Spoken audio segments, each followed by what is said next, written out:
It's late June, well past Father's Day. Have you checked in with your Pawpaw? I'm Austin Cliff, and that's what we're going to do today as a follow-up to my previous video on Pawpaw grafting techniques.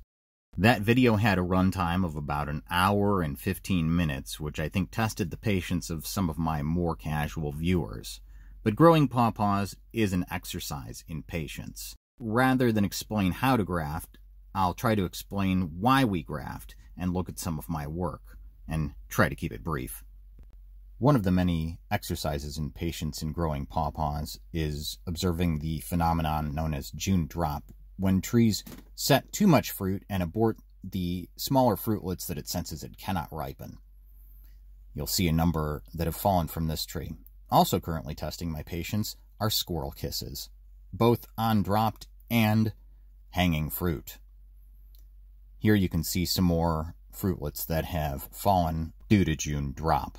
None of those fallen fruitlets will ripen, but hopefully the fruits that are still hanging on this tree will ripen come September and October. This tree is a seedling tree that has good tasting, fairly large, fleshy fruits with freestone seeds, and it only took 8 or 9 years of waiting to find that out. Good fruit quality is not a guarantee from seed, and that's why we graft. Pawpaw won't root from cuttings on its own, and that's why we need a pawpaw rootstock, because Asimina triloba is the only tree in its genus that grows in this area of North America. Now, about here on this branch is where I grafted Tollgate. Tollgate is a tree originating from the Tollgate Gardens and Nurseries in Bellevue, Michigan. It puts out good-tasting, medium-sized fruit that took first place last year at the Best Pawpaw competition in the Ohio Festival, and took second place the year before that in 2021. I've grafted Tollgate to numerous side branches on this tree, and you can see this branch here was bent down from the weight of fruit clusters in previous years. I may eventually use these for scion wood when I prune them in the winter of 2024 in order to graft them onto small seedlings. Grafting small pieces of scion wood onto young pawpaw seedlings is typical because all of the energy is sent into the scion wood that is taken from a superior tree. In the end, all the new growth emerges above that graft line. More energy is sent into just that scion wood as the years roll by, and eventually you are left with a mature tree that resembles the tree from which the scion came. This tree, however, was a sucker dug from a clonal grove of native pawpaws in Pawpaw, Illinois. As we follow this branch out, we can see that there's a single smaller fruit that hangs on this branch, and this branch is where the rootstock has been allowed to grow out. Sucker trees can sprout off of a main tree's root system, but don't always transplant reliably. You can see I've sawn off a branch of the rootstock where a competing leader began to form with a narrow crotch. I've top grafted the main leader of this tree with another tree here in DeKalb, Illinois that I'm calling PC1 or Puddin' Cup. We can see that there is a single pawpaw hanging up there. I've had to remove one branch that broke from the weight of fruit that was hanging on it and probably some critter exploring it. You can see some other fruit hanging here, and there is some more on the back side of the tree. Preservation is another motivating factor for grafting pawpaws. The tree that I used to graft onto this tree is in severe decline. It resides here in town, and I've used it as a seed source for a number of my seedling trees. Fruit from that tree placed third in the Best Pawpaw competition at the Pawpaw Festival in 2015. As far as I can tell, it is a seedling tree with relatively decent fruit. They're a bit on the small and seedy side, but they're tasty enough, and boy are there lots of them. If you go to the DeKalb post office and take 6th Street south until it ends, you can find these trees. The trees themselves are about as old as I am, which is 40 or so years old, or maybe a little bit older. Puddin' Cup is the southernmost of the two trees, and as you can see, the years have not been kind to it. Although it's still fruiting this year, it has quite a few cracks, splits, and dead sections, and has been neglected for some time. That said, it lives on in my yard, and I suspect with good treatment it may put out better quality fruit. Only time will tell. So, this tree is a transplanted sucker.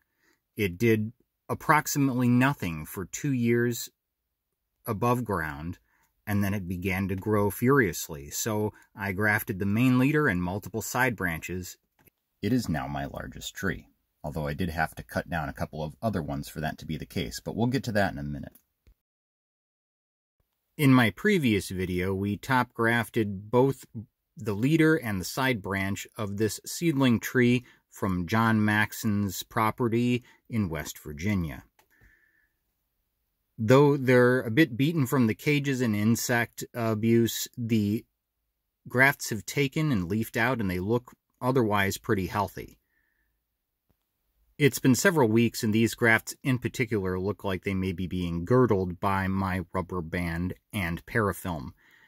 Both the rubber band and the parafilm are supposed to be biodegradable, but I'm not sure if you're really supposed to layer them, and I've probably done so a bit heavy-handedly. It's been several weeks and the grafts seem to be healed, so I'm going to remove the parafilm and the rubber band, and we'll look at the grafting scar that remains. The grafting scar will have healed in a V-shape on this graft because it was a modified bark flap graft using Cliff England's technique. That involves making a slit down both sides and peeling a flap of bark down, then making a slanted cut of the other side. You then place a chisel tip cut piece of scion in the wound and rubber band it up, and this is shown in my previous video. This is a technique that you can use on young seedlings or branches that have a slight mismatch in size. I grafted the side branch using a simple splice graft. The scar that will be revealed is a diagonal scar that goes around the circumference of the branch. And the graft is made by first cutting the scion on a slant and then making a matching slanted cut to the rootstock. They're then lined up and the rubber band is wound around the matching cuts to pull them together so that they heal. I'm working slowly and deliberately here to get the parafilm and rubber band off without damaging the scion, while also filming and reaching through the cage. So please bear with me while I fumble around with this for a bit, and we'll see that diagonal grafting scar.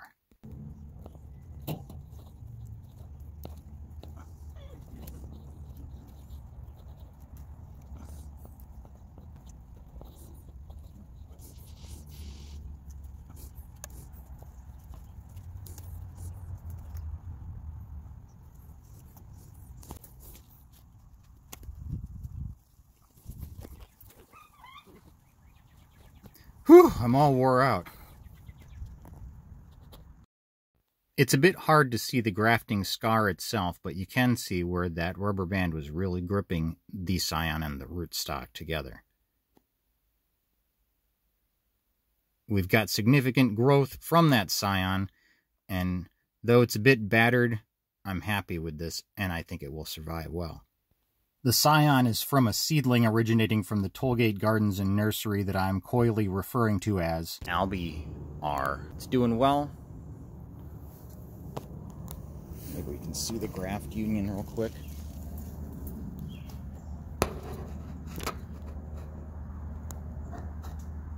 And you could see the marks from the rubber band where it was almost girdling a bit, but it's healed in there.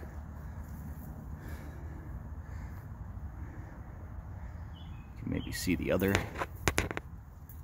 graft union.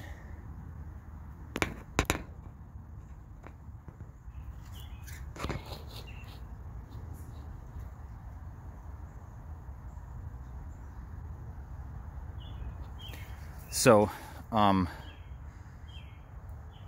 just kind of leaving this guy alone for now. I did remove lower growth previously, but clearly he's branching out again. I'm gonna leave it be for now.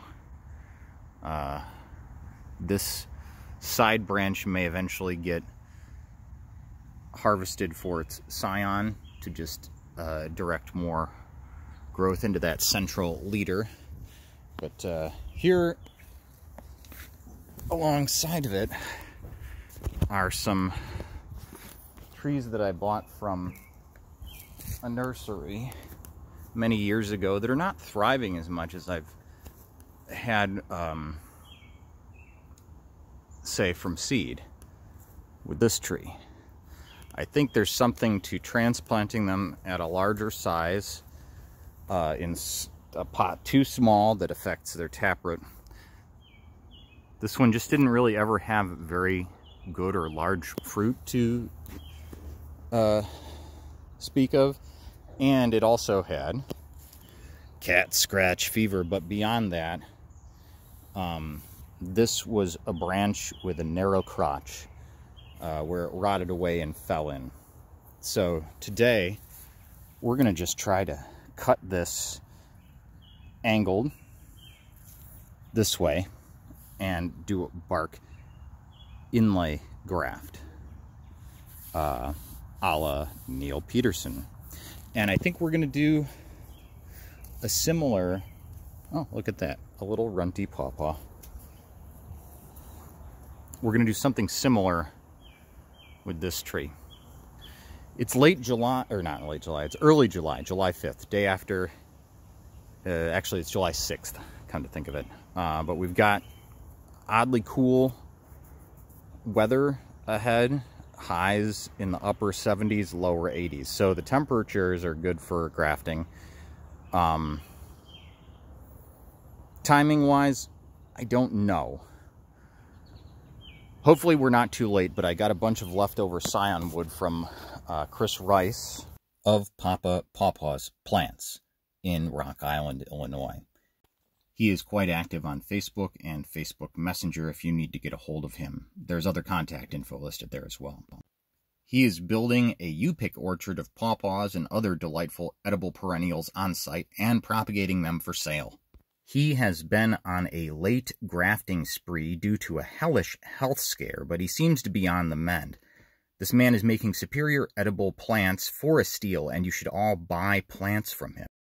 He was kind enough to share a bunch of leftover unused pawpaw scion wood with me, and I just wanted to say a sincere thank you and get well soon. And seriously, reach out to him about buying plants. He has quite the selection.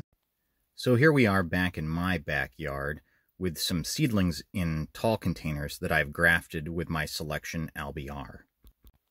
I made these grafts back in June, I believe, and like my other grafts, they appear to be possibly girdling. So I decided I would remove the parafilm and rubber bands. And now we'll watch me fiddle with that for a while. The idea with top grafting seedlings is to send all that seedling's potential energy into that grafted piece of scion wood. I used a simple splice graft to graft this seedling, which resulted in a diagonal scar. The scion was cut at an angle, and I cut the rootstock at a point where it had a similar diameter with a matching angle, and then wrapped them with a rubber band. And this is the resulting healed-in cut. This next tree is grafted using a modified bark flap graft because of the difference in the diameter of the scion and the rootstock. It looked like it was girdling a bit, so I decided I would try to remove the banding as well. I think I'm going to do it with all the other seedlings, so let's watch me go.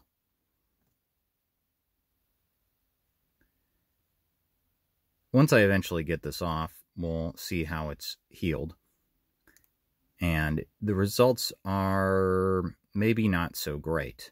As you can see, on the flap side, it looks like it did not heal in, but it does look healed in on the angled cut side, so we'll see what that does next year.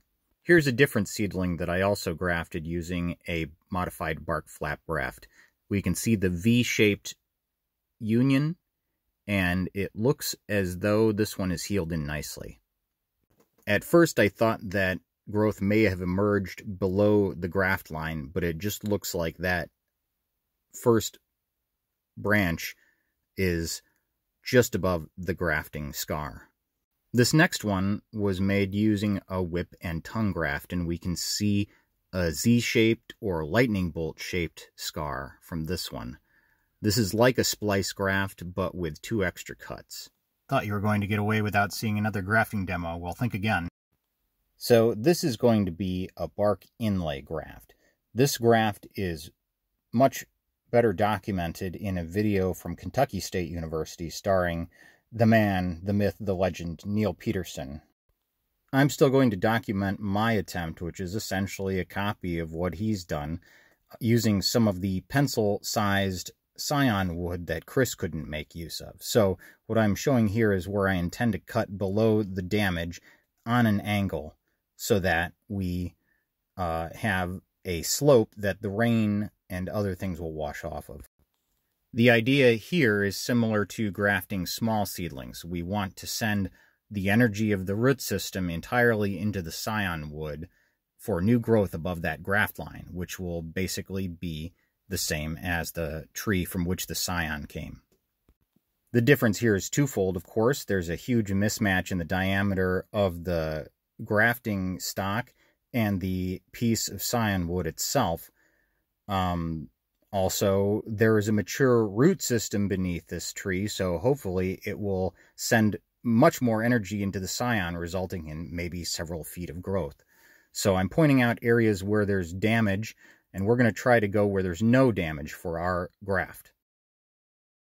I'm going to attempt to just clean up this edge with a fresh utility blade. The idea behind this graft is to take our scion, cut it into a wedge or chisel tip, and then insert it into a flap that we cut from the outer bark into the cambium layer through the phloem layer. And we pull that flap out, that should be as wide as our piece of chisel cut scion, and wedge it in there, then wrap it up. Alright, so this looks like our healthy area back here. Not too much discoloration. There's a line here. That's our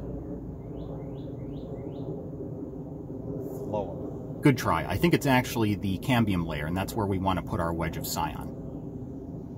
We don't want to cut just the outer bark and sandwich the wedge of scion that we're going to cut.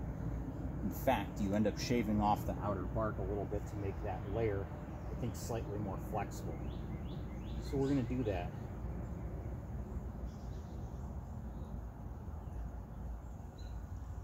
Just shave down a little bit. And maybe don't block the camera. I'll show you what I've done.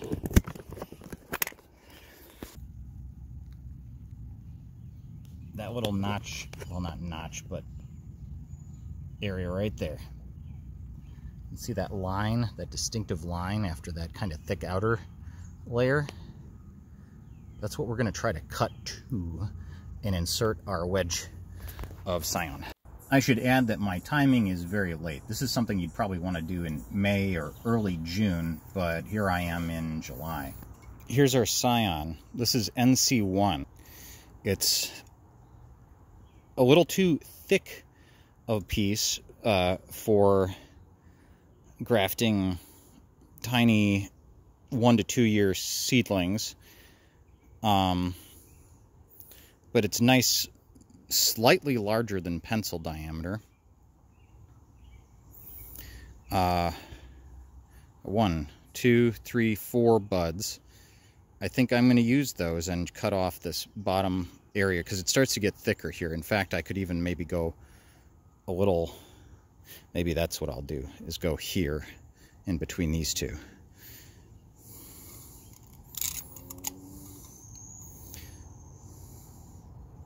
We want a fairly long cut.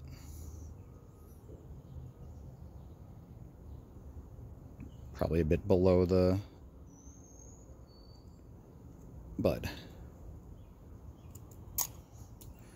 Chisel shape is what we're after.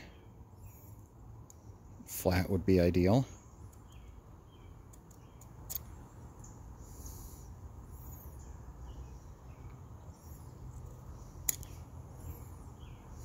Pretty good. Could be longer, maybe, by a bit.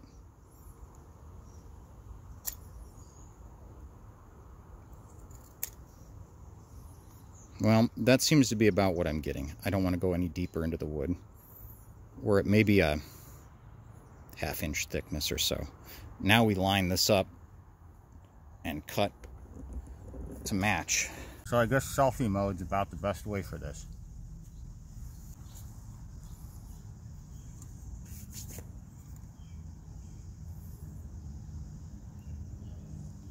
Yep, I'm holding the Scion wood in my mouth. It beats putting it in the dirt. NC1 is an award-winning variety, not one that I've grown before, but I believe one that I've lost to that was grown by George Hale. As you can see, I'm making about a 1/4 inch depth of cut for the length of this wedge into that layer that we talked about. And I'm going to now try, well, first clean up that cut and make it just so, and then make a matching cut. We want to make a flap that's just the width and length of our chisel tip out there. And then we want to make a matching parallel cut. We don't want the cuts to be angling inward because then the width of the flap will be wrong.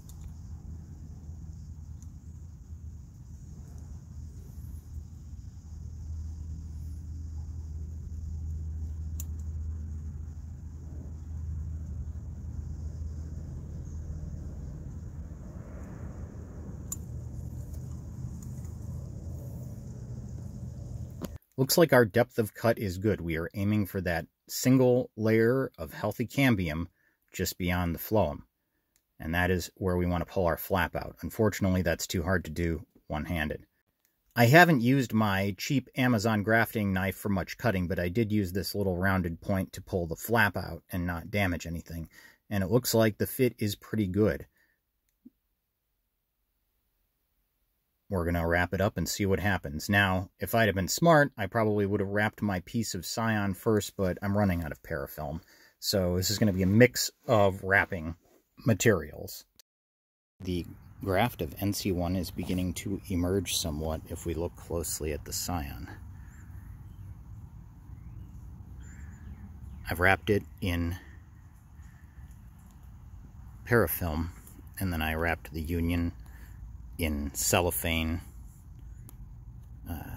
from the kit that came with my grafting knife, as well as some just saran wrap from the kitchen, and then I gave it a little poncho of this Ziploc bag, which I think might be helping slightly because the temperatures have actually been rather cool in the upper 70s here in northern Illinois, which is pretty out of the ordinary for July. But we'll see what happens. Say goodbye, Eekers.